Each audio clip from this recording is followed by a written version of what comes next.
Do numino seto mon versi agbasa. Mechela mimi kudo le awenu.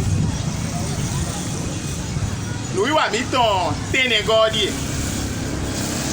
Yo eno yolo mido avoa dekla toimi. Poteji mika jona kendo egbe. Egbe o mina kendo mawu eyin wa yeji.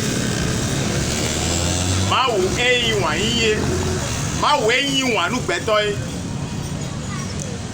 Newe mawu kade wa yin ton khle gbeto legbon. Newe mawu kayin wa nu gbeto gbon. Mi ko do nu iwa mi to e wa ile me. Newe wenu e mawu dagbe o e wa bloji paro kobo se gbeto de me.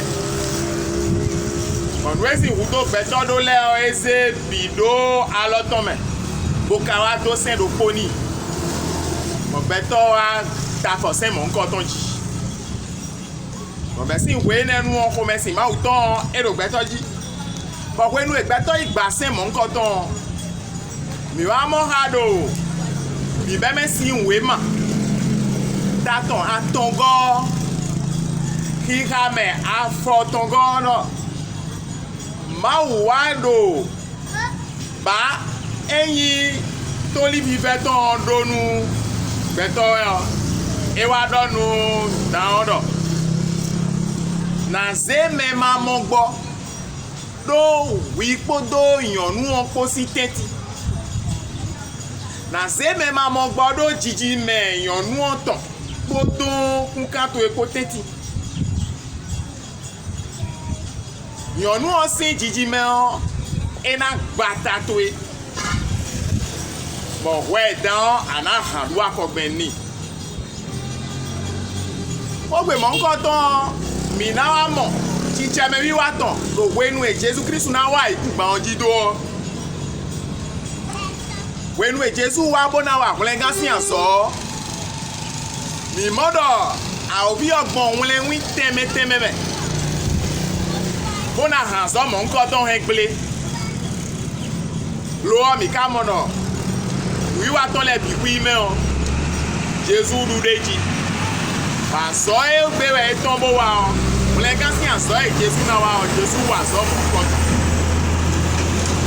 e wa yin tai jiji me yon nu ton e gbanu a obi o Mon Jésus est duro kuji. O dudo a obiji. Ba, no milano. We ta ro po ame o. Bi be men si we ma ta tongo ame o. Lobo jete wa ki ka me konu fun lo gogo. Ma o hodan mi da. Ma o wa se kanli. Si anyun. Lobo se blo auna. Lobo se blo afona bo tonu sunu okodo yonu oko bo hola me iton kalie ne o e ma wa nde ne lo ma u ka hui kalie ne si won e ko ikome ma wa ko ayuton lobo se blo afona nu adan kodo efuko bo ba wi nu yi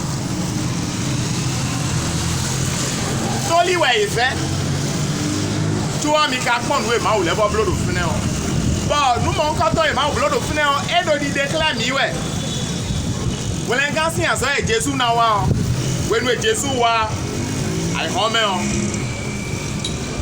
e ma wa yan la to de ewu wede bua bo hun to ka kwen yi bonu dajile betole o ye ni si hu mo gbe hun to kwen yi bonu betole o ye ni si hu bo ken ha ma o mi mo de wan yin ma o ton eta gba so ya mi no to lo bono do vi kuno wa kete ko yan saji nu membo e no se jibi bono pasin o nu gbo e beto li nu ma o so ma o le bo koro wan yi ton de clear beto e oui mais do pipo mi wetinye oui mais do todo mi wetinye aliteji we ade eteme we anjijon etele we auton kula wide bon apon wide me wa omodo jile ma wo kun source ku pon mi gonkan pede o amoro nu elo mi de tiyan ma wo kun na so ke mi pon pede o ma wo kun source ku yi wan mi pon pede o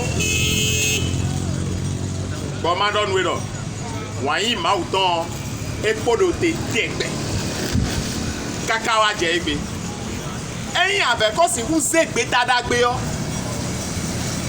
lóbó wà mọ̀ máa wọ̀ ọ́ ẹ̀nà gbọ̀kẹ̀ hàwì wà náà yín fíjọ̀ fìní mẹ́tẹ́lẹ́mì ẹgbẹ́ tán ẹ sọ́lá hù mọ́ a mẹ́ta hó wẹ́tẹ́ hù ń sà kótó máa wọlé àjàkúnkó ìwẹ́ náà mọ kọdọn lobo dalọ lẹmẹ bọ mi lomi mọ mi ẹ bọdọ gbèsè sẹwẹ bìnnà sọ ẹgbẹ tán ló fẹnẹ ẹ yìí pété fún.